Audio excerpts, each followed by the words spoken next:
Hi there, league people. Okay, so this is going to be our setup. So you can kind of see yourself in the corner, so you're up on the screen.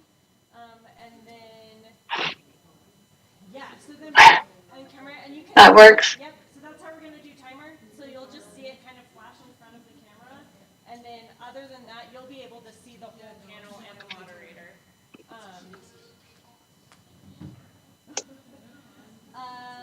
And let's see if there's anything else. Um, You can feel free if there's any like technical issues going on. If you want to send a private message to, it's still gonna pop up.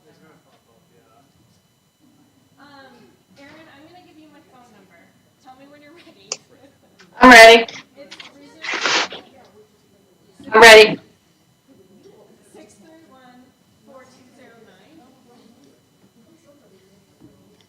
Rachel? And if you have technical issues, feel free to just send me a text and we'll Okay. address it. But you're up on the screen, so if you send a chat, it's gonna pop up for everyone. So.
Welcome. Thank you all for being here and joining us. My name is Rachel Crocker, and I am the director of the Albany County Public Library. And we're so happy to have you all here. We're so happy to host these forums. So tonight's forum, we have candidates for Clerk of Court, City Council Ward 1 and City Council Ward 3. And we're excited to hear from them. So we have a new mission statement at the library that I wanted to share with you. And is that our mission is to build meaningful connections, inspire growth, cultivate curiosity, and enhance community. And I can't imagine a better way to do that than to host these forums.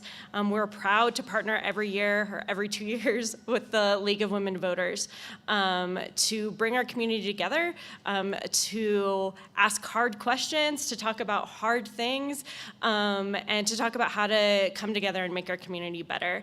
And this is a beautiful thing. We hope that you will bear with us. This is our first forum. This is also our first attempt at doing it fully hybrid. So 4 years ago, we were fully in person. 2 years ago, we were fully online, and we're trying to do the whole thing this year, so bear with us.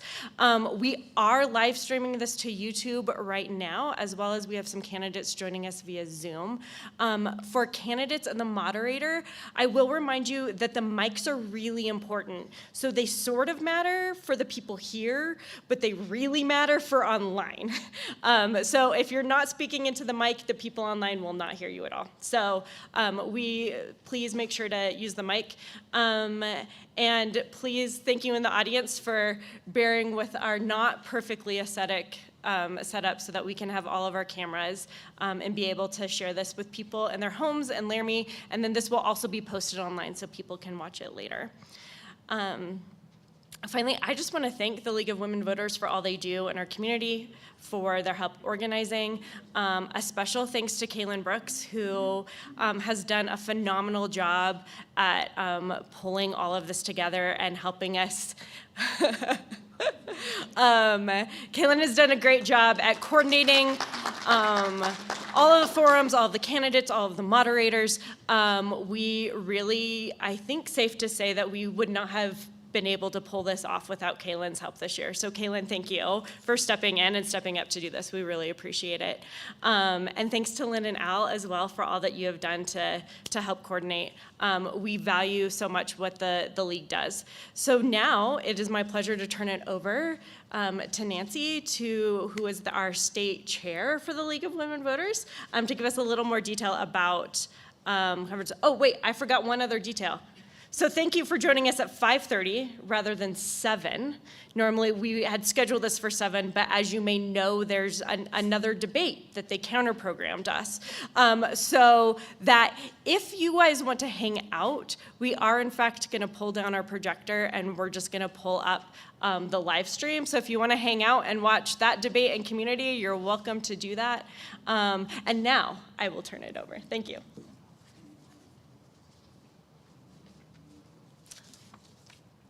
Can you hear me? Yep. Okay, I'm a little shorter than Rachel, so if I need to adjust the mic, I will do that. Good evening. Welcome, as Rachel just said, to our first 2022 primary election candidate forum and our first ever hybrid forum. As she mentioned, I'm Nancy Lockwood. I am not only the state president for the League of Women Voters of Wyoming, but I also am on the board for the local league here in Laramie and have for years been the voter service chair and coordinated all these forums. And I am so thankful that others stepped forward this year to help out in that regard, because it was going to be a little too much of an undertaking for me to handle it all this year. Thanks also to the Albany County Public Library for co-sponsoring our forums, especially to Rachel, and also to Riley Shogren, who is the library's tech specialist, and he's the one who's connected all of this equipment, put it all together, and hopefully it's all working well. I have the utmost faith in you, Riley.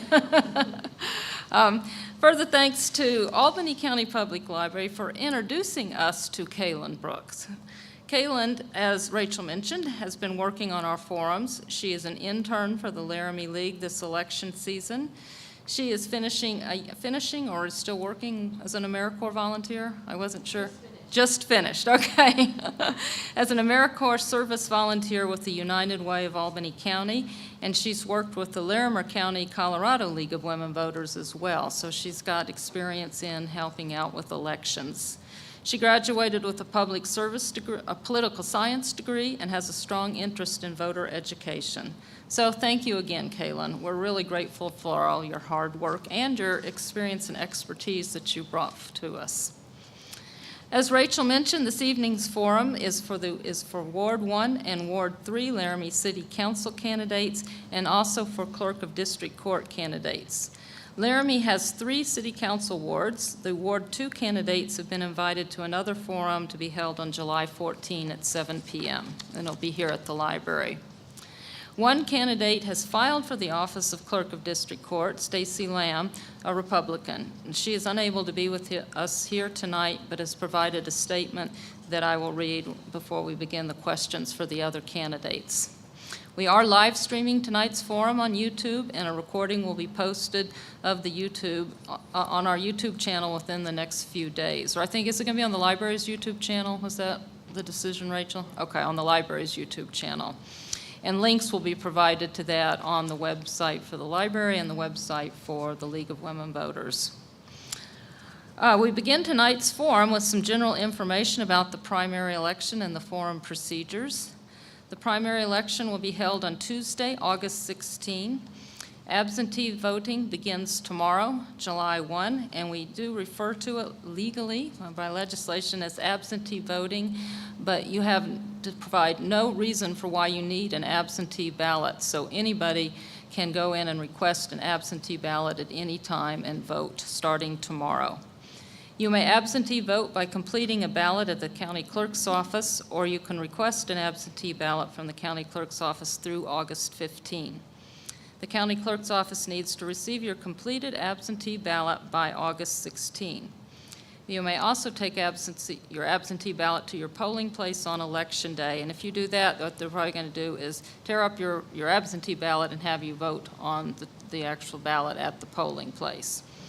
On the day of the election, polling places are open from 7 a.m. to 7 p.m.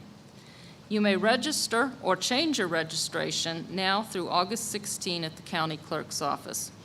If you register or change your registration within 14 days of the election, you will also need to vote on that day. So you can go into the county clerk's office within 14 days, change your registration or complete a new registration, and then they'll give you a ballot and you vote right there. In addition, you may register or change your registration at your polling place on Election Day. If you have any special needs, voting accommodations and aids are available at each polling place and at the clerk's office. The election judges can assist you at the polls, and you may also contact the clerk's office to arrange in advance for assistance. Your polling place may have changed since the last election due to the redistricting legislation passed by the legislature earlier this year. If you are a registered voter in Albany County, you should have received a postcard in the mail with the location of your polling place for the primary election. You can also contact the clerk's office or go to their website and find your polling place. And I would remind people to do that, because if you're just like me, I'm on automatic pilot. I go to the same place every year, have for years, but there are some changes this year. There are also drop boxes, so if you absentee ballot, you may get that in the mail, pick it up at the clerk's office, whatever, take it home, fill it out, and you can either bring it back to the clerk's office or you may drop it in the drop box that is outside the clerk's office, and that's open 24/7. One other note is about the voter ID law that was also passed since the last election. I didn't want to get into a whole lot of detail on all the various forms of voter ID. I do want to remind you, though, that when you go to the polling place to vote, you will need to have an ID that is an approved ID, and you can find that list on the Secretary of State's website and also on the county clerk's website. On July 17, the Laramie Boomerang will publish this year's primary election voter guide. The League will also have copies of the guide available at some limited locations. I think it'll probably be at the Epson Center. I've forgotten, Judy sent out a list just a day or two ago, and I've here at the library as well. We're doing far fewer copies. It's become quite expensive to put that out. And we also now are putting all the candidate responses on an online voter guide source called vote411.org. So at any time, you can go to vote411.org, enter your address, and it will pull up your candidates, and you can click on the candidate's name, and it has all the same questions that are asked in the voter guide and their responses to that. So that's available to you. Let's see here where we're at here. And if you're interested in knowing anything more about the League of Women Voters or in becoming a member, you can visit our website and Facebook page. We also have some information about the League on the back table there, so feel free to look at that and pick some of that up if you'd want. At this evening's forum, the moderator will ask questions that have come from the public. We did solicit questions in advance and had people email them to us. And we also will allow you to write questions right here at the forum. We ask that you put them in writing. There's pads of paper and pencil at the end of the rows of the chairs.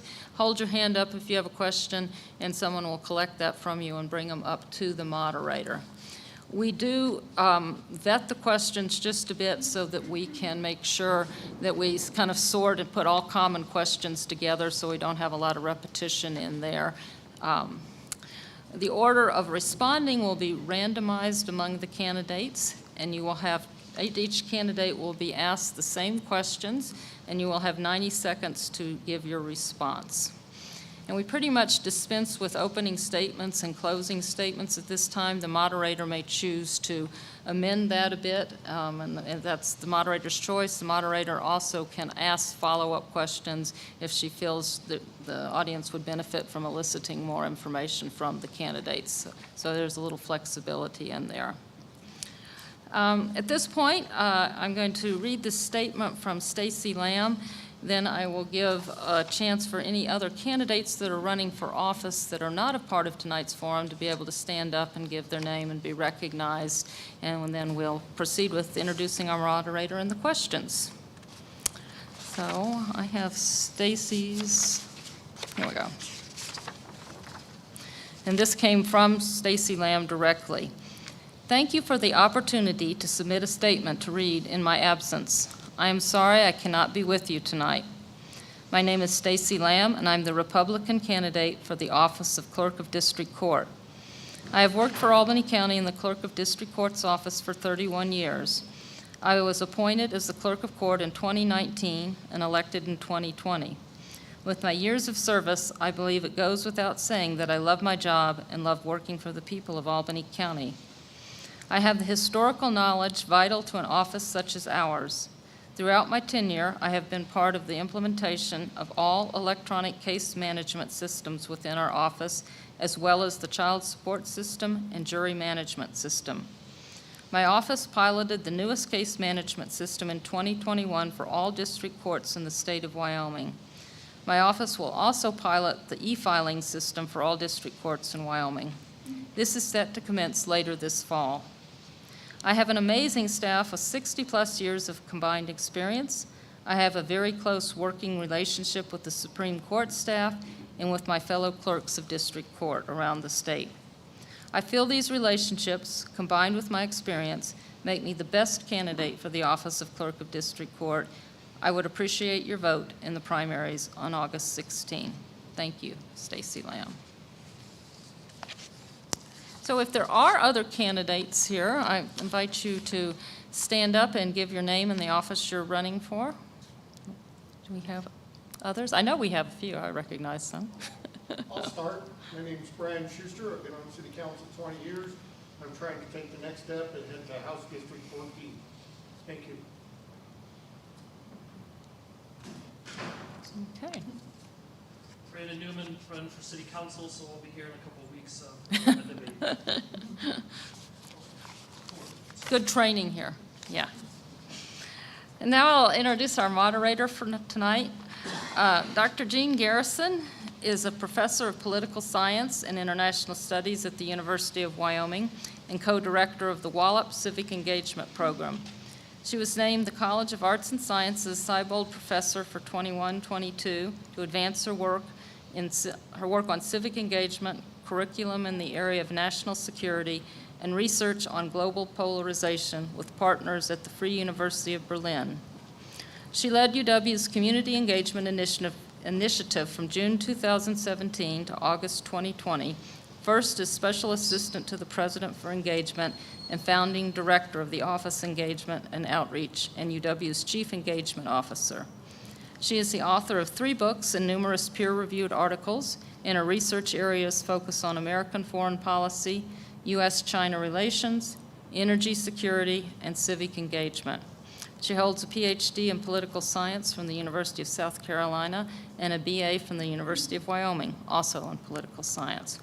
So welcome, Jean, and I also want to add that Jean is a member of our local league, and she also has moderated forums for us in the past, but I couldn't remember when. It's been a few years, so we're glad to have you back. Thank you, Jean. Thank you. Thank you, Nancy. It's great to be here this evening, and I just want to welcome everybody to this important representation of what we do in our democracy, which is hearing from our candidates and interaction of our candidates with the public. As Nancy outlined, we start with a very brief statement, and I would ask each candidate just to introduce themselves by name and the office for which you are running. And I'll start with, since you raised your hand, Mr. Shumway. Thank you. My name is Joe Shumway, and I'm running for a seat on the City Council in Ward 3. Okay, Mr. Schmeckel. Thank you. I'm Fred Schmeckel. I'm running for City Council in Ward 1. Ms. Richardson. And I'm Micah Richardson, and I'm running for City Council in Ward 1 as well. Ms. Cunningham.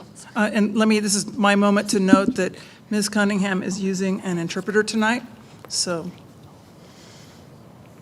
Yes, hello, my name is Allison Cunningham, and I am running for City Council, Ward 1. Thank you. Erin O'Doherty is on Zoom. Yeah, I'm Erin O'Doherty. I'm running for City Council Ward 3. Okay. So you weren't allowed to do public statements, but I will pose a question.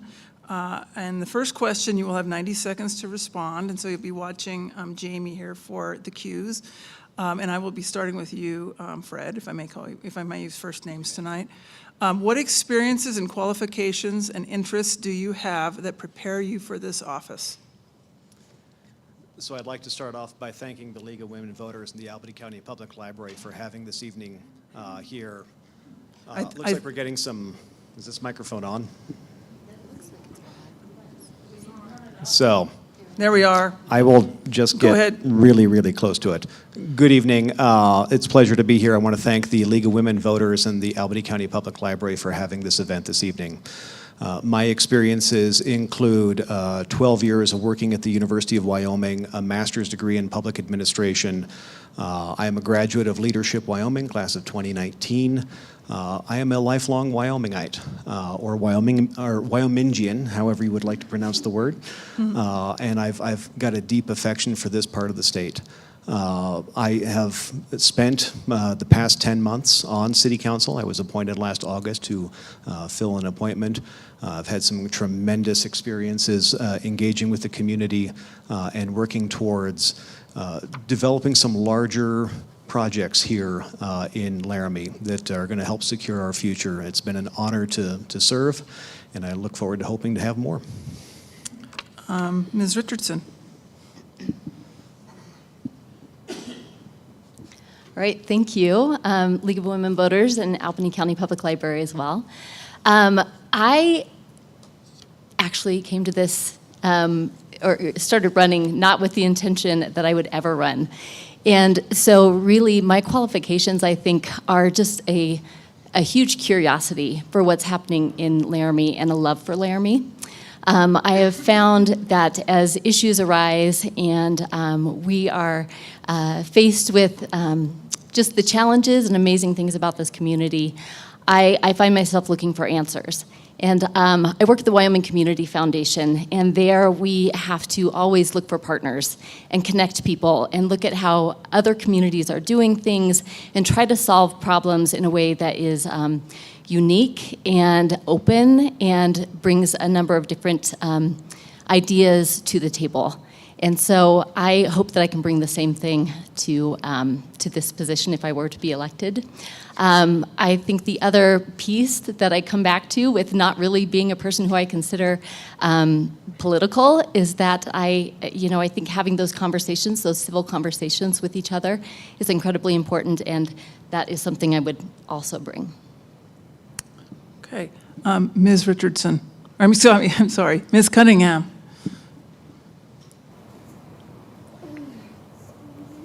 I grew up in Colorado, and I have recently moved to Wyoming 2 years back. And then I moved to Laramie just last summer. I like small towns. I like that community, small town community feeling. I want to support people and have that fair and inclusive community that could benefit everyone. Doesn't matter of party affiliation. More of who the individual is. Having that partnership with everyone and supporting your neighbor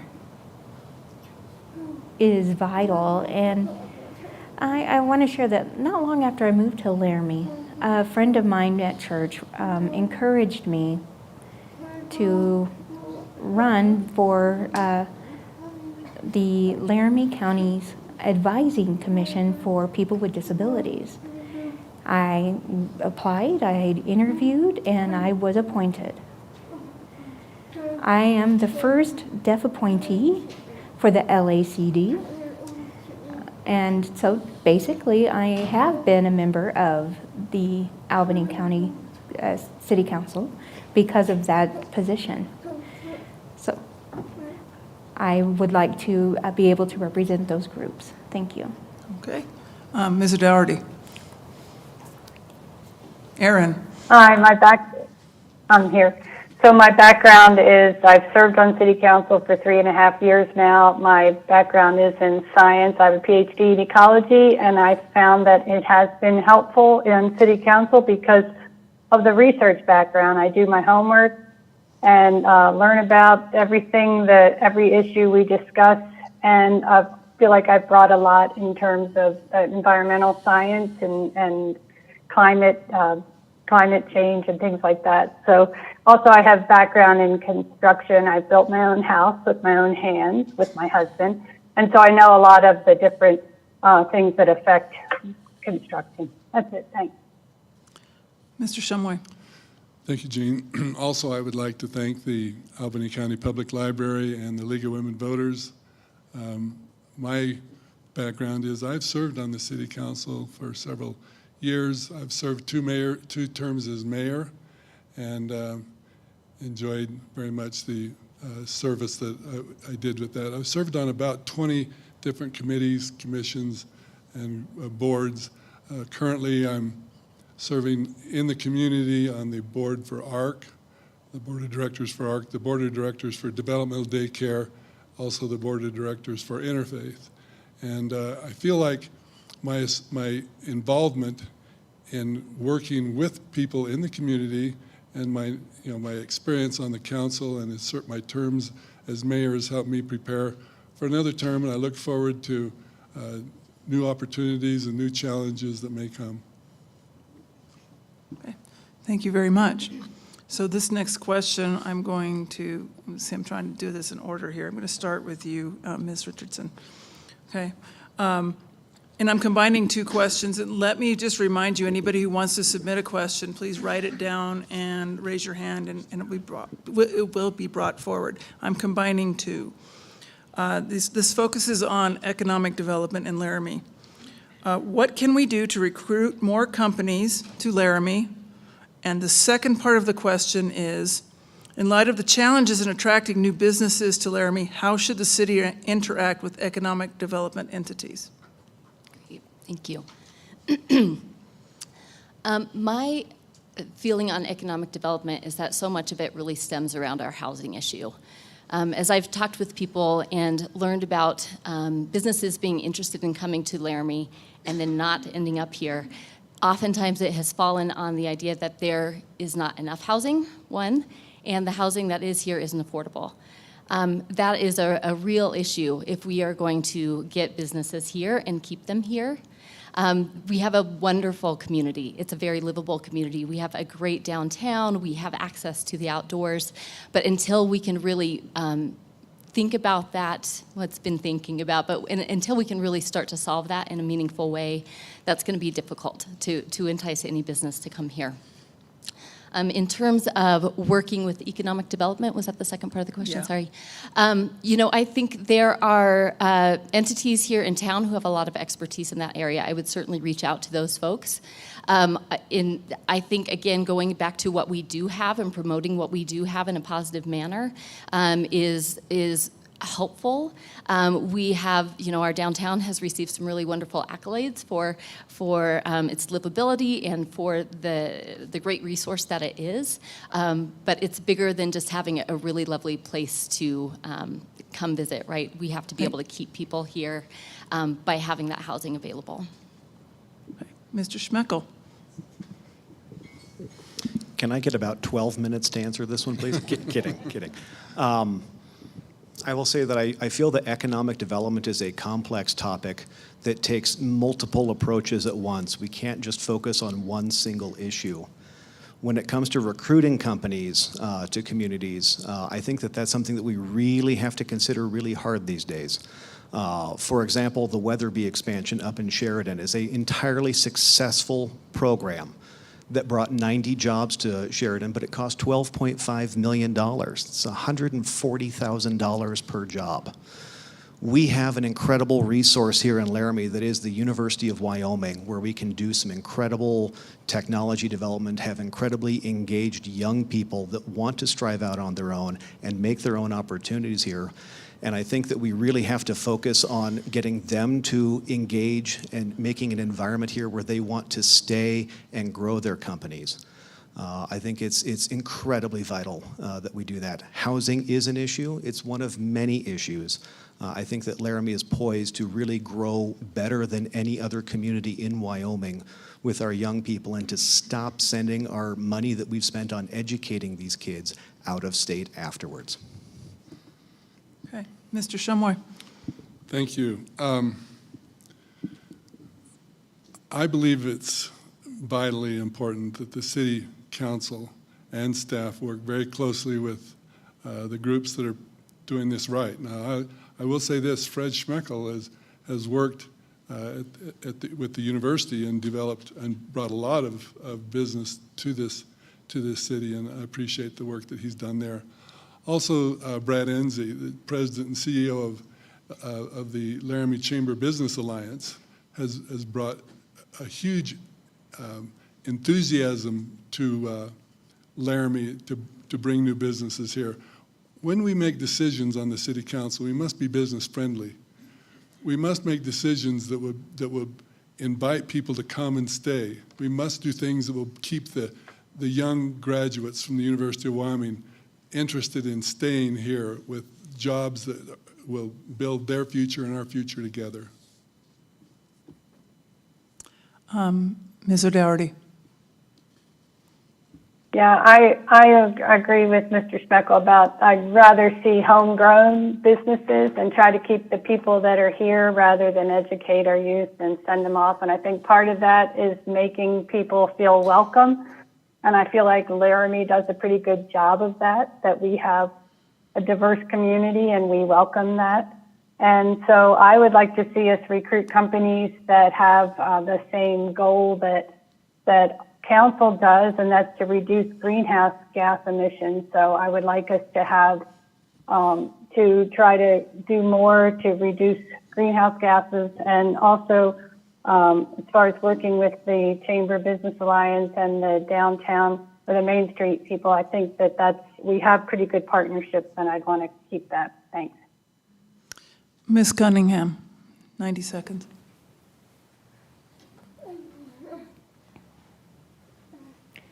I currently work at Benton Rusty, a store, a retail store, and being there, I've been able to recognize the store I work at as well as other businesses. Having worked there, I'm able to see how other businesses have closed their doors. I really love working here in Laramie, and we do need more houses or housing.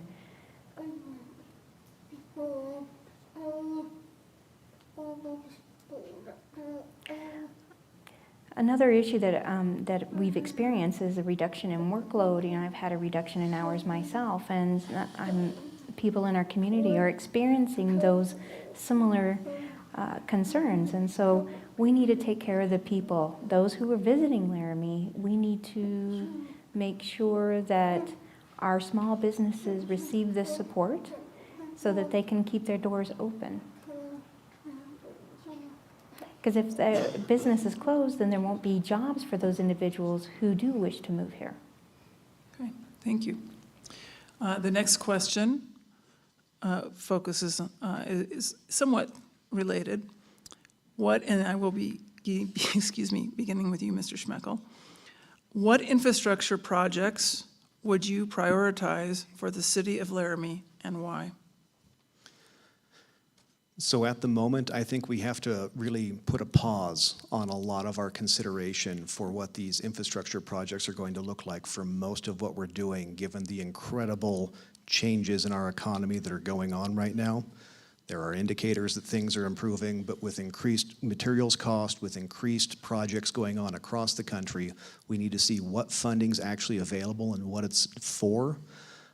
We need to prioritize projects that are going to keep us away from situations like what has happened in Rawlins, where their water infrastructure has really kind of collapsed. We need to look at what we can do to ensure that the growth we know is coming to Laramie is facilitated and doesn't cause more problems for us. But a lot of the little incidental projects, like wouldn't it be nice if we could redo Ivinson before things come together at the university? We need to pause projects like that so that we can spend our money wisely and not overspend money that we don't have. Mr. Shumway, and then I'm going to go in order to be Mr. O'Dougherty, and then I'll come back around. Thank you. This question is always a real tough one for not only the community, but also for the city council. We have tough times ahead of us. And what I've found is that by being resourceful and by limiting the size of our staff, we have been able to find the means and the ability to take on projects that people may think are difficult, and they are difficult, but we find a way to work on streets, to work on water, sewer, stormwater, wastewater, and things like that, and make sure that we maintain them so that it doesn't become a huger expense in the future. But my work on the budget and the different things like that, I think we're always able to find means to go forward and to keep this community one that's not only beautiful but also functioning and works for all the community. Ms. O'Dougherty. I think, well, water is life. If we don't have water, then everything else really just falls apart. And so we have to focus on water. Fortunately, there are a lot of federal grants available for the copper and lead studies to keep our drinking water, make sure our drinking water is safe.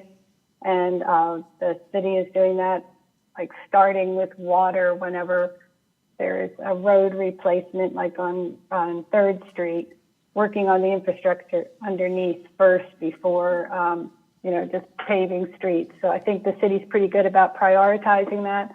But without clean water, the potholes are annoying, and yes, they can break your car, but water, you need clean water. We need to be able to pour it from our tap. We shouldn't have to buy bottled water. We have good water in Laramie. Thanks.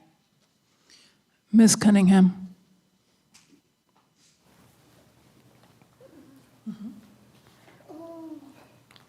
I can read. What infrastructure projects would you prioritize for the city of Laramie and why? Is that the right one?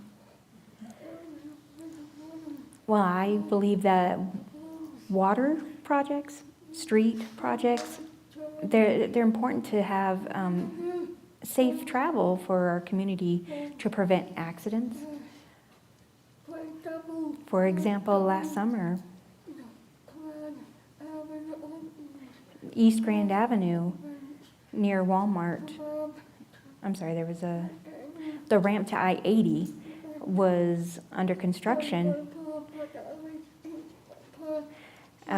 There was a 30 mile per hour speed limit, but a truck had gone 80 up the ramp and caused severe issues. So the ramp needed to be repaired. I think the ramp can be straightened so that the speed can accommodate those speed choices of drivers, but in a safe manner. Another issue, West Laramie has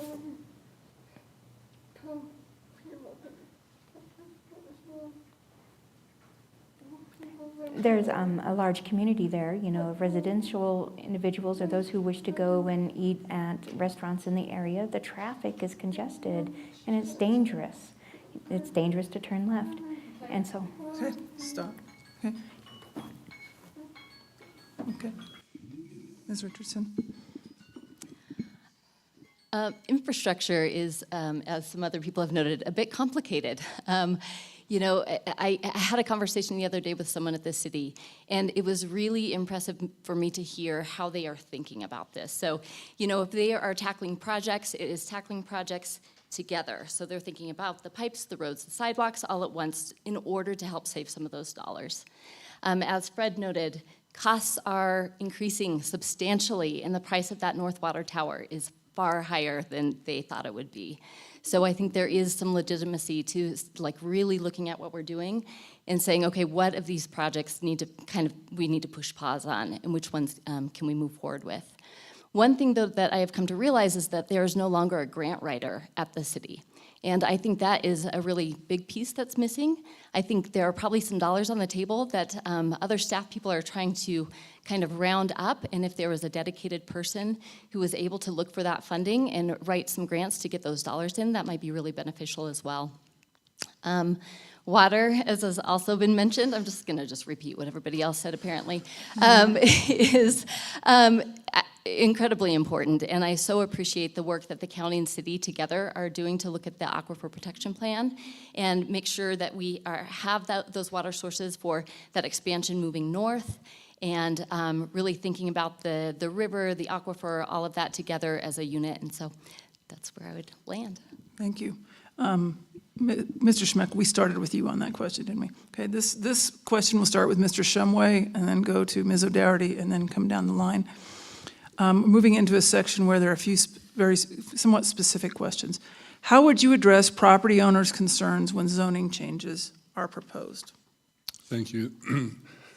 Obviously, zoning is so important to not only developers but to homeowners to make sure that they can be comfortable in where they place their business, where they build their homes, so that there's not many changes, and if they are, they're very difficult to be made. What I would do is continue to make sure that we have zones that are agreeable to the city, not only in the concept of what we want our city to look like, but also in a way in which it can grow both as a business and a community for us to raise our families and to have all the amenities that we enjoy. And basically what I would say is this: it's incumbent upon us to work with the community to make sure that all zoning and those kinds of decisions are friendly to everyone that's involved. Ms. O'Doherty. Zoning is a sticky issue, and ideally new changes in zoning would apply to new areas and not old, so that people didn't feel like their property was being threatened. But I feel like the changes that council made recently were to allow new developments, and for people my age, we got our foot in the door, we have our house, but for young people, they're having a hard time.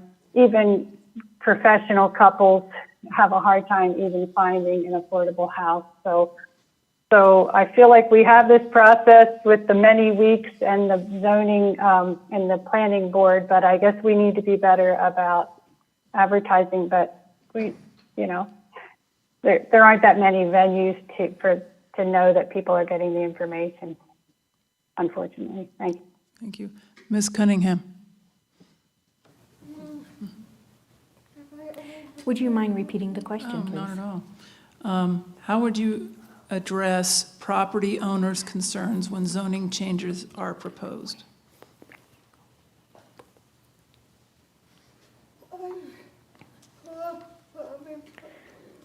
I support private property ownership. Individuals who already own the house and their property should have their rights protected against encroachment. Their rights should be respected. If there's a vacant lot available, then it should be available for businesses or building new residential properties. I think it's important that we listen to the individual's preferences and not make decisions based solely on our own beliefs and choices of the information at hand. I think it's important to consider property owners' concerns. Okay. Ms. Richardson. I currently sit on zoning and planning, and again, a little bit of it's not always clear-cut sort of situation, but when looking at any decision for zoning and planning, I think I first ask myself, is this best for community? And that isn't necessarily always the most fashionable response, I guess. But in thinking about how do we make things more affordable for families, what sorts of zoning changes can we make? And trying to really consider the neighborhoods that are there and the character of those neighborhoods and listen to people's concerns and find out is there a way that we can both think about creating zoning changes that will allow for more housing while also, again, respecting kind of that neighborhood and the character of the neighborhood. I feel like we've done a pretty good job of that in considering those changes and in thinking about what small tweaks can be made that could potentially have some big impact. So things like, reducing parking spaces in a multi-unit housing area.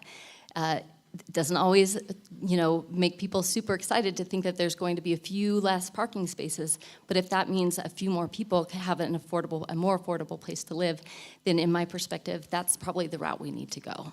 Okay. Mr. Schmeckel. Thank you, and I want to thank our Zoning and Planning Board for the ordinances that we've recently passed because I thought that they were very common sense, and I feel that it returned a lot of Laramie to some historical precedent that has existed here. Councilmember Harrington, for example, is notorious on council for living on a rather small lot. I myself have an accessory dwelling unit in my backyard. These are historical examples that have been around for a long time, and I think that the zoning conversations we've been having in Laramie have put us well ahead of the rest of the state. Jackson has been trying to have these conversations for quite a while. But I think the crux of this question comes down to how does council communicate with the public?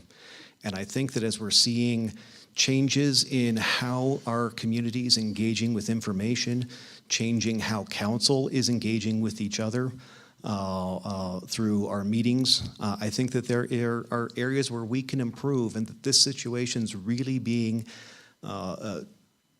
held to the fire a little bit here because of how we're communicating. We need to find new ways to communicate, find new ways to get information out to the public so that the communities engage sooner and that they feel they have a stronger voice than they do. I see more people here tonight than I usually do at a council meeting. It's fantastic to see these many people here. And I hope that the fact that we all have our contact information out there on the web already means that you should and can reach out to us sooner rather than later. Thank you, everyone. The next question we will start with Ms. O'Doherty. Is there a particular, and then go down the line, I'll come back around. Is there a particular issue that you would like to address as counselor? Well, the reason I'm running for council again is that I've realized through working with the National League of Cities and the Mountain Towns 2030 group that solutions to climate change are going to come from cities, from municipalities around the globe that are working on this.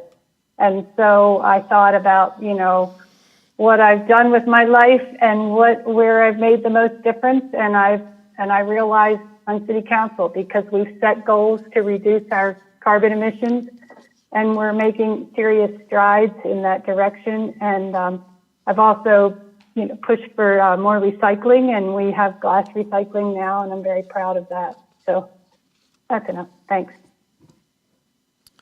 Ms. Cunningham.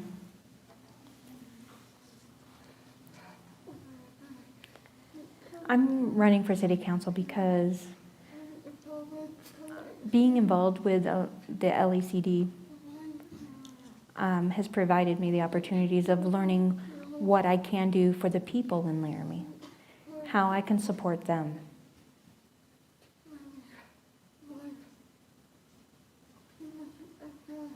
I want people to be able to access everywhere to, I believe the LACD can do more. Ms. Richardson. I'm sorry, can you repeat the question one more time? Yeah, sure. Is there a particular, oh, I'm sorry. No, I just felt that my time was short. Did I say enough? Yes, it's what you choose to say, yes. Is there a particular issue you would like to address as counselor? Great, thank you for repeating that. Again, I'm like a broken record with housing, but it just seems to be such a linchpin to so many other things in the community. And so continuing to just think about ways that we can tackle the issue, talk to other communities is hugely important. I also think, kind of to Fred's point earlier about the way that we communicate with the community, it will be really important. Each time we have zoning and planning, we talk about this was published in the paper, and people, within 300 feet received this. And I keep thinking to myself, there are some people who still read the paper, but there are a whole lot of people who don't read the paper anymore. So how can we reach a broader audience and make more connections with community and really sit down and talk to folks and have those conversations and open up those doors both ways to really listen and think about problems more broadly? I know for myself, it's just as simple as actually making time to go and sit with people with the city. Like I said, when I spoke with someone last week, I just thought, my goodness, what I thought I knew. And you just learn something new every time. And I think there are just so many opportunities for that.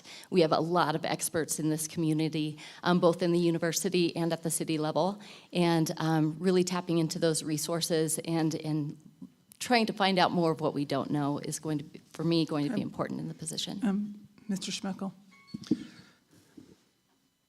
So much of what Micah just said. I will say that I feel like opportunity is an area that I want to tackle because I see lots of potential roadblocks that are building up here in Laramie. Housing is a significant one here. We are at the precipice of a lot of inequitable housing that's going to happen here in Laramie over the next several years. We're already seeing some incredible increases in property values that are going to make some of our most vulnerable people unable to afford to live here, or turn us into a situation where we might have 7 people to an apartment or something like this, something that we really have to address as a community before it gets into a Jackson-like situation. I think that we are great at developing a culture of innovation and creativity here in Laramie, but fully embracing that so that our young people can stay here, so that our folks that have been here for a lifetime and have property here can continue to stay here. It's Laradise. We love it. So opportunity would be my area of choice that we want to protect. Mr. Shumway. Thank you. I feel like that the communication between the city government and the community has improved greatly over the years. We've added ward meetings, we've added public comment at the beginning and the end of the meetings, given everyone a chance to speak to us. We have open dialogue with regular meetings with the university, with other like WildTech, LCCC, and others. I think it's important for us to not only have open communication with them, but also to have respectful communication. That when we meet with them, that we are trying to work together to make the city of Laramie not only a great place, but a better place each time we meet. So another group that we have made great progress with, thanks to Sue Iber and others, is working with the county commissioners. We have such an opportunity to communicate and to be respectful and to move forward. Okay, the next question will come first to Ms. Cunningham, and then we'll reverse it. Then it will go to Ms. O'Dougherty, and yes? We just have to change timers. Oh. Sorry.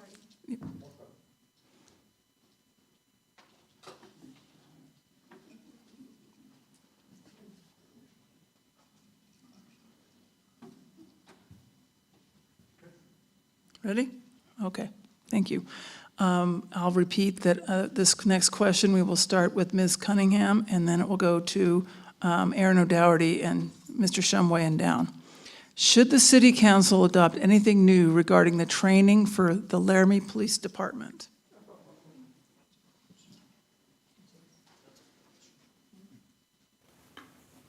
Yes, yes. I can repeat the question. Yes, would you please? I want to make sure I understand what you're asking. Okay. Should the City Council adopt anything new regarding the training for the Laramie Police Department? Any new? I don't believe so. Okay. Aaron O'Dougherty. Yeah, I would like to see more crisis intervention training. We have that, and the chief hasn't been able to get everyone trained because it takes time out of their day. So what the county is doing is, I think, getting some overtime funding in order to help get more officers trained. But that's the crisis intervention team is who comes when someone's having a mental health crisis, and ideally that's who comes, are people with that training, and I think that would be very helpful.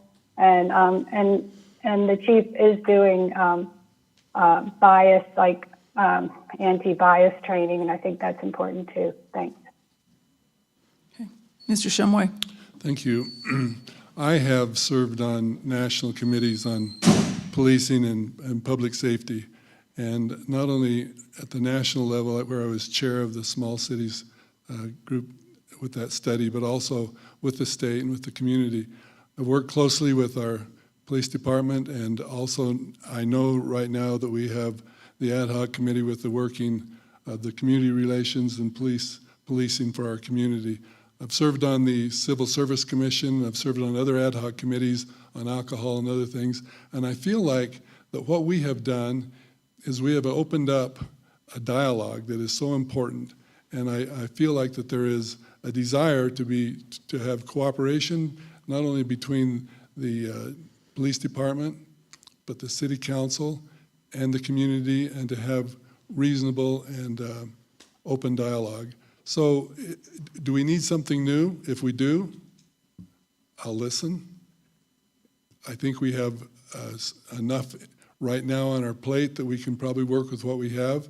And if it's not enough, then we'll find something that will be agreeable to the community and to the council and to our police department.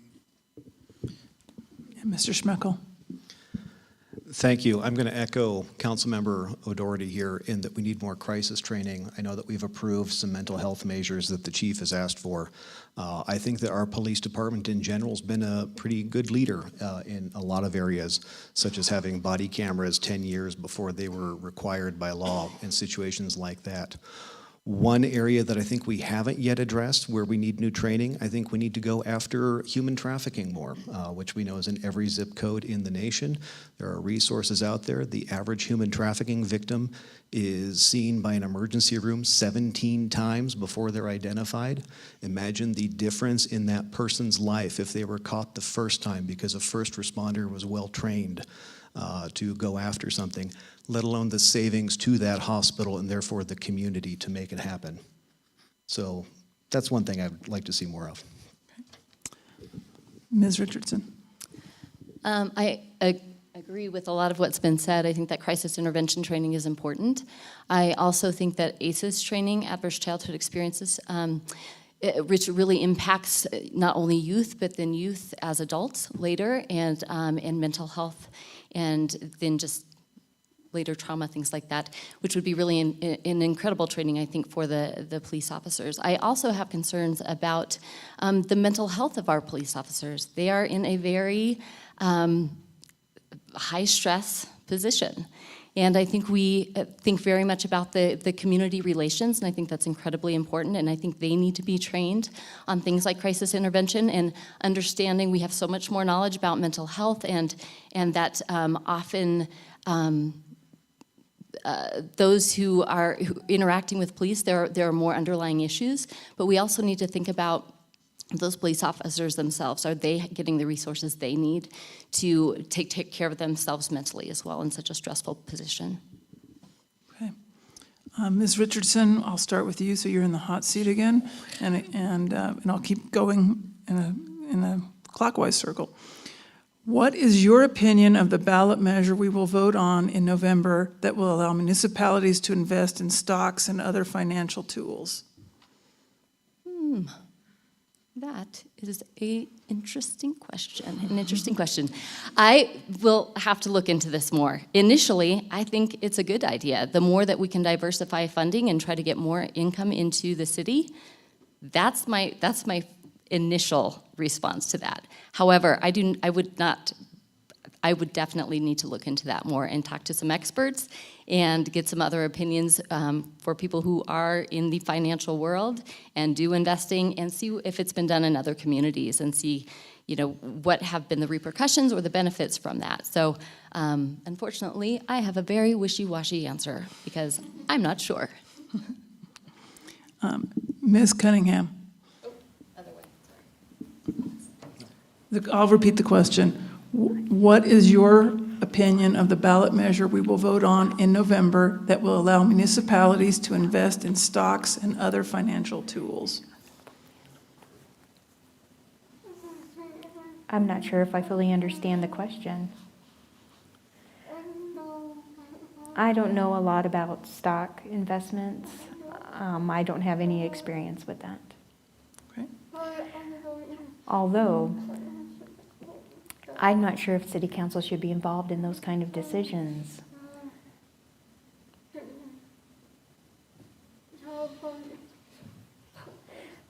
Because maybe if it were stocks for the city's use instead of personal stocks, potentially, but again, not much experience. Okay. Ms. O'Doherty. Yeah, it's really the voters that are going to decide that. It's not going to be city council deciding it, but I know that our city would be very conscientious, very conservative about any investing beyond what we do now. So I have confidence that our staff would know the way to handle it. But if this investing included Bitcoin, then I would oppose it. So I will also need to read more about the ramifications of that. Thank you. Mr. Shumway. Thank you. A year ago, I'd have said, let's go for it. Things have changed, and I have all the confidence in the world in the community making the right choice. If they choose for us to make investments, Malia Brown, who's our Chief Financial Officer, is very conservative and very, very careful with making sure that what small amount of money we would have to invest would be invested wisely. I think that the state would offer us a lot of help. They have some people that work on this full time, and In my opinion, if this passes, it won't make a huge amount of difference because the city of Laramie just does not have that much money in reserve or available for investment. Mr. Schmeckel. So I am concerned about the legality of an issue like this, even if it were a constitutional amendment. I think it sets an interesting precedent where a governmental entity aside from the state would be able to take equity in a company. I know that right now that is not the case. The university, for example, has a foundation that is a separate 501 entity where they're able to invest because the university is not allowed to directly. If we can't invest in our own companies here to make them grow here, I don't know why we would send that money out of state to make it happen. As described in this question, I'm not familiar with this particular entity here. While I think we've got great management that could do it, I would not be in favor of this without more information. Okay. And Mr. Schmeckel, you will start the next question. And it starts with a statement, and I'm going to open this question up a little bit. Everyone always gives praise to the University of Wyoming and its role in Laramie. How do you feel about Wyotech and other entities which are a force for in this community? I am a big fan of Wyotech and any opportunity that we can provide to young people to help them get the choice that they want to make in their lives and how to move forward. I love Wyotech because of their ability to bring in students from outside Wyoming. I believe it's about 70%. I'm looking over at Councilmember Schuster. About 70% of their students come from out of state, and they then come here to Laramie. Hopefully some of them stay. Hopefully at least their money does. So that we can continue to grow here. I think that we have to have multiple viewpoints in this town, and competition's not a bad thing. Ms. Richardson? I also, boy, we just like aligned so often. Agree that Wyotech here is a great resource. University is not the right choice for every person and every student. There need to be other options, and tech schools are a wonderful way for many students to, and then as adults, to get ahead, make a living, and give back to community. I love that Wyotech really has a core of volunteerism. We get a ton of those Wyotech kids out helping, doing, helping downtown, picking up trash or working on the trails. I think they add another layer of community here. It's great. I don't think it's a competition whatsoever. I think it's a nice balance of opportunity, and how lucky are we to be able to offer those two opportunities in this town. Ms. Cunningham? Could you repeat the question, Sure. please? Everyone always gives praise to the University of Wyoming and its role in Laramie. How do you feel about Wyotech and any other entities that you might mention?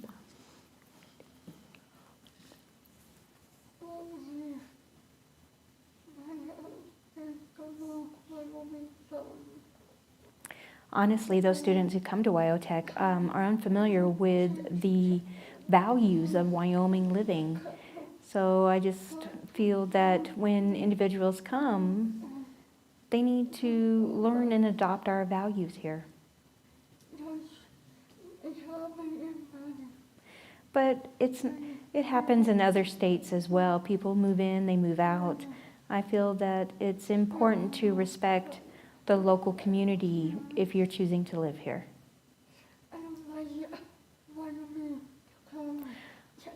I'm not interested in Wyoming becoming a new California or like Jackson. I'm not interested in supporting that. Ms. O'Doherty? I agree that Wyotech has been a really integral part of our community, and when it was shutting down for a while, that was pretty scary because it provides a lot of good jobs. It's teaching students good skills that they can also get good jobs. Counselor Schuster told us about some of the job offers those students got. It's pretty impressive, and we need people with those skills. And I echo what Micah said about the volunteerism. Like every project that I've been involved with when WyoTech students come to help in all parts of our community. So I welcome the growth and I welcome the jobs they bring and the training they provide. Thanks. I appreciate this question. We need to give praise to the university. They have brought so much to our community. We have Dr. Rourke here and others that have been so important in the leadership that comes from Wyoming to make this community a stronger place. WyoTech has always been a great partner. They bring so much to us in building the trades and preparing young men and young women to go out and have a very successful career. LCCC has been a great partner, not only for our community, but also with the city of Laramie, where we have partnered with them in being able to make our staff better prepared for their jobs that they do. Anytime that we can work with any of the partners in education or in the trades or in any training that we can give, that means that that's just going to be one more family, one more person that can stay here with a great job. Okay, thank you. So we will start the next question with you, Mr. Shumway, Okay. and keep going in the same order in which we have been doing it. How do you feel about home rule and your willingness to fight the Wyoming legislature for Laramie's self-determination? I'd rather be last. Home rule has been ignored for so many years. The state legislature and also the Attorney General has decided that that wouldn't be something that they would pay a lot of attention to. We have rights that I think are being ignored. I think we have opportunities that we need to fight for. And I think that we need to continually send the mayor, city council members, and our staff over to Cheyenne and say, we have an opportunity to take some of the burden off of you and place the burden on the city to have determination, which will be not only good for the city of Laramie and Albany County, but also for the state. So I'm in favor of home rule. I just wish that there was more consideration for it, which there has not been in the past. Mr. Schmeckel? Government is often about partnerships and collaboration, but partners have to be seen as equal. The inherent relationship between the state and the city is pretty one-sided. The legislature is not coming to save us. But what they have done is they've given us some tools that we can use so that we can have some control ourselves, and we're not fully utilizing them. I strongly believe that before we can make strong arguments that we're being completely disrespected by the legislature, we have to make sure that we're utilizing all of those tools to best make the case that we need more. And until that happens, I don't think they're going to listen to Laramie. I think there's also a marketing problem because there's a lot of people over in Cheyenne that assume that any dollar spent at UW or LCCC's Albany County campus is spent on Laramie, and they tend to forget that we don't get to recoup capital construction cost taxes or things like that here. I think that it's a very unequal system that we have. We have a diminishing state appropriation that comes to us each year, and it seems to be diminishing faster for Laramie than most any other community. I think that we have to find ways to innovate ourselves out of this.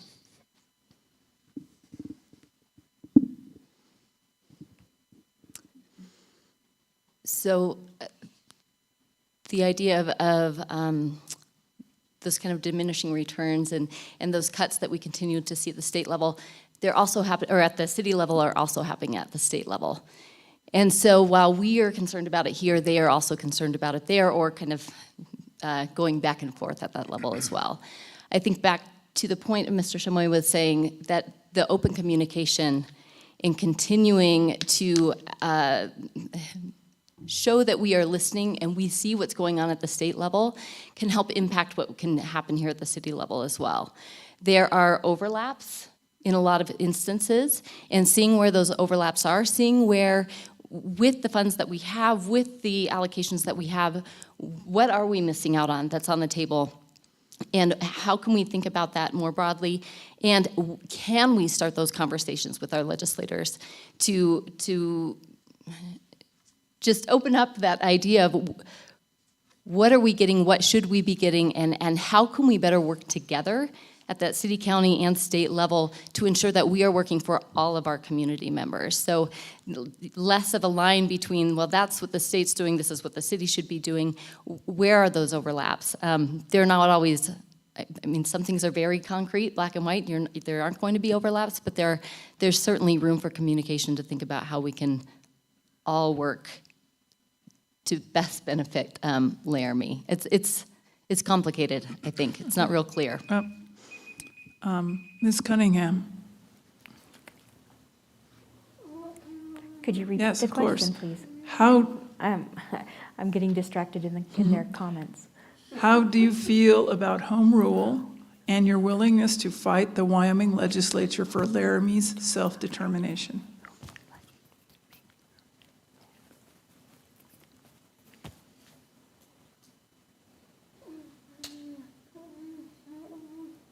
I believe the legislature should allow the communities to have more autonomy. Allowing the state to make decisions for us.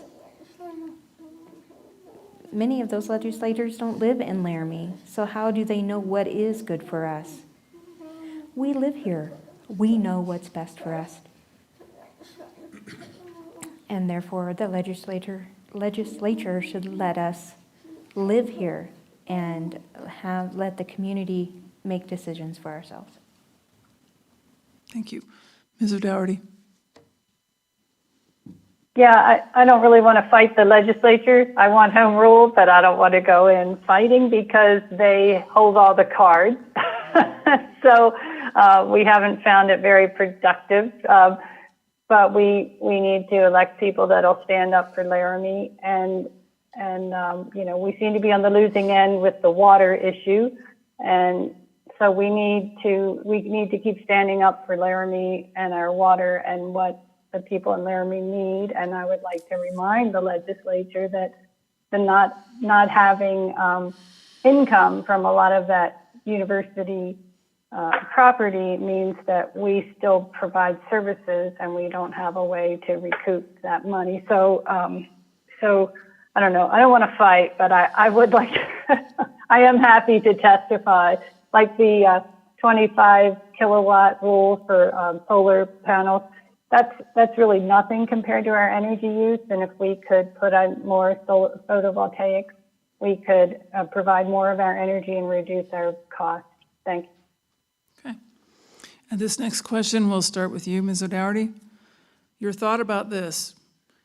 Electric sky vehicles are increasingly becoming a future mode of travel as a way to reduce humanity's carbon footprint. With the idea of keeping our graduating UW students here, would you look into bringing one of the entrepreneurial companies here? And I would like to, please comment on that, but what other entrepreneurial companies can you see as an opportunity for Laramie? Excuse me, Dr. Garrison, did you say electric vehicles? Electric sky vehicles are, I'll repeat it. Your thought about this statement. Electric sky vehicles are increasingly becoming a future mode of travel as a way to reduce humanity's carbon footprint. With the idea of keeping our graduating UW students here, would you look into bringing one of the entrepreneurial companies here? And I added, yeah. What other entrepreneurial company opportunities do you see for Laramie? Yeah, I personally would love to bring companies that can bring electric vehicles, since there's a shortage of electric vehicles.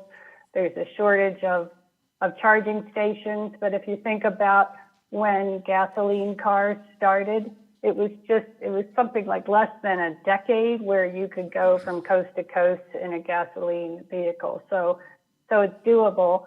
And I would really like to see Laramie in the production of solar panels and things like that, because there's also a shortage and a great need. So anything that could help us reduce our carbon footprint and also keep people here would be a great choice. Thank you. Mr. Shumway. Transportation is changing, and I'm sure that the change will continue to rapidly come to Laramie. As far as charging stations, I think we're fairly limited right now in Laramie. I know there's a charging station for Tesla, but there's a $50 million grant for the state of Wyoming to have charging stations all across the state. I would love to bring any company here that would bring manufacturing and also a broader base for employment here in Laramie. I think Fred's better prepared to talk about those companies that are interested in coming to Laramie and what we have to offer. Obviously, we will provide the incentives and we will provide the greatest town in the United States of America for them to live in. We just have to find a way for them to get here. So long as they don't park them on the sidewalk. Yeah, I have some strong thoughts on this. I will say that I don't want to bring those companies here. I'm growing them here. This is everything from creating companies that are creating new styles of wind turbines. We had a company graduate from the incubator I run today that's moving here into West Laramie. They're looking to do their manufacturing here. We have companies that are investigating battery materials to make these batteries more efficient. They would ultimately like to do things here. I think that there is incredible realm of innovation that the University of Wyoming is already looking into that we can facilitate growing here, lithium extraction, things like this. There's lots and lots that we're already doing. So yeah, I want these companies here, little invested interest here, shall we say. But yeah, I think that there's plenty of opportunity and we're bringing them here. Ms. Richardson? I think it would be lovely to see innovative companies come here, depending on kind of what the impact is. What does that look like? What are the numbers? Do we have the infrastructure? Do we have the housing? I think there need to be a lot of conversations before just saying, yeah, that seems like a great idea, let's bring them here. But in theory, yes, I like the idea.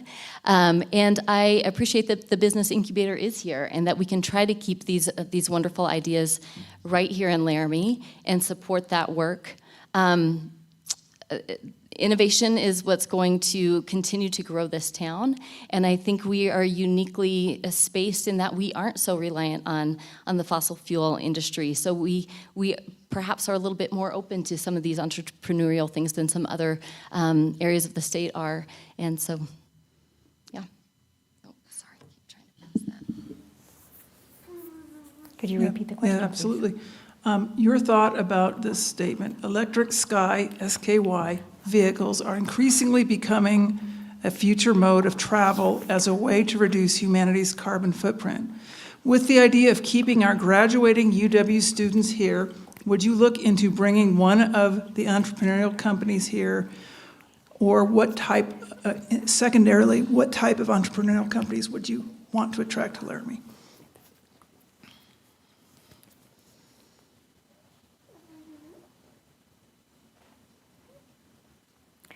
I have a strong opposition to electric vehicles because I don't believe that it's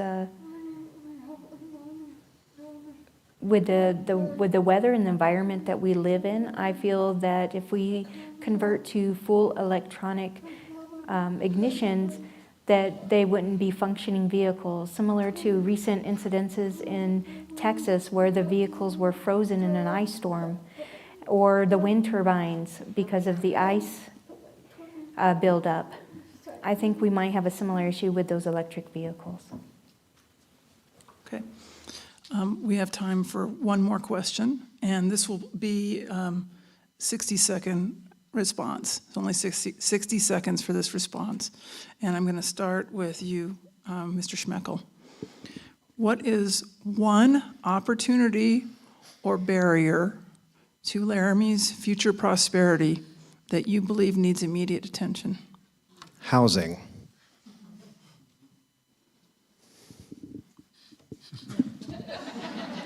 Ditto.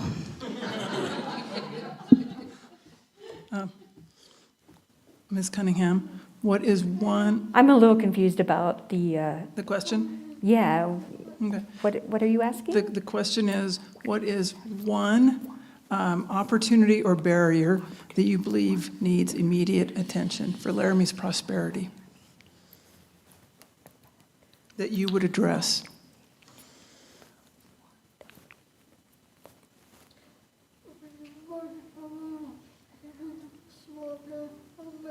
Supporting small businesses from closing their doors, because that affects everyone. If a business closed, then individuals can't work. People won't come to visit the city. Tourism supports our economy, and it's important to keep the businesses open to support tourism. Ms. O'Dougherty. Yeah, housing's the barrier, and I think the opportunity is to look at new ways to do things. And I think by allowing smaller lot sizes, the market's going to require that people have things like garages and bigger lots. But if a developer can do a few small lots within a development, and so that people can get their foot in the door with housing, I think that's the opportunity. Thanks. Well, I think I would be obviously against the grain if I said something other than housing, so I'll say housing also. Councilor Doherty indicated she built her home. I just finished building my home. Not everyone can build their home. They don't have the skills to do that.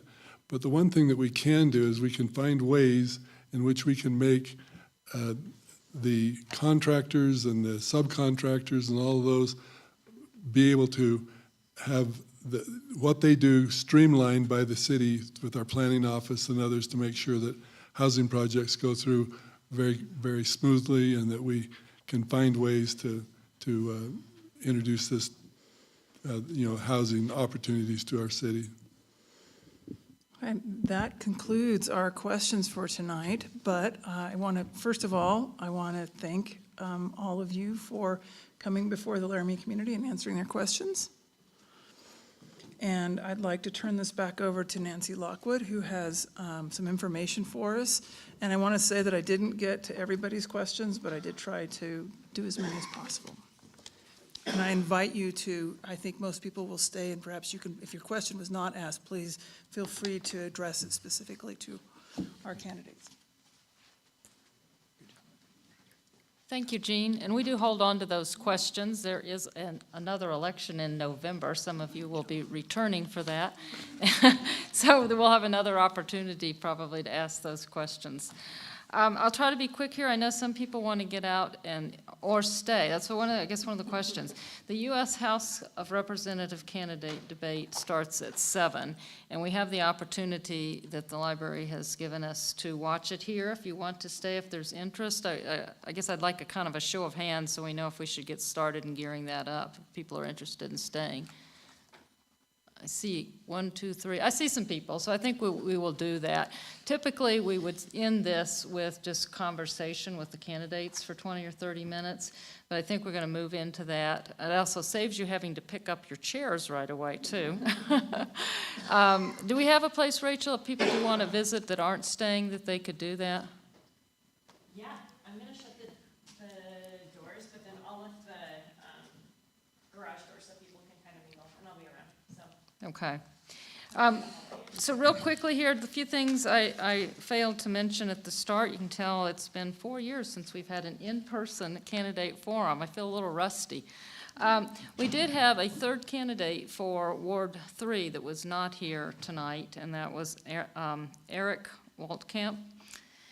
A couple other things. Yeah. He has withdrawn. Oh, he withdrew. I was not aware of that. Officially, he has withdrawn. Okay, thank you. Thank you for letting me know. I should stay up to speed with that. I shouldn't keep going out of town.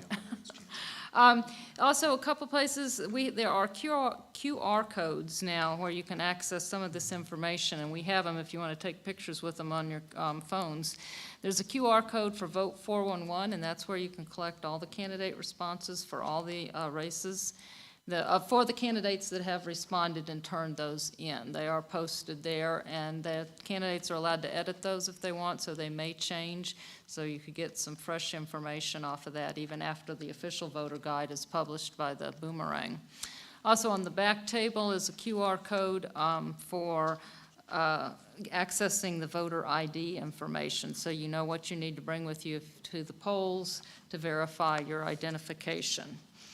There's a sign-in sheet back there too, so if you didn't sign in when you came in, please do so and put your email address if you're interested in receiving more information about the league from us. And we also have voter registration forms. We're not allowed to collect those, but you can pick one up and you can complete it. It does have to be notarized and turn it back into the county clerk's office if you are not already a registered voter.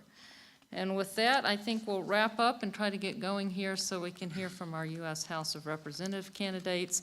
I think we can leave chairs out, and then those of us that are staying can put the chairs away at the end of that presentation. So, thank you. Thank you.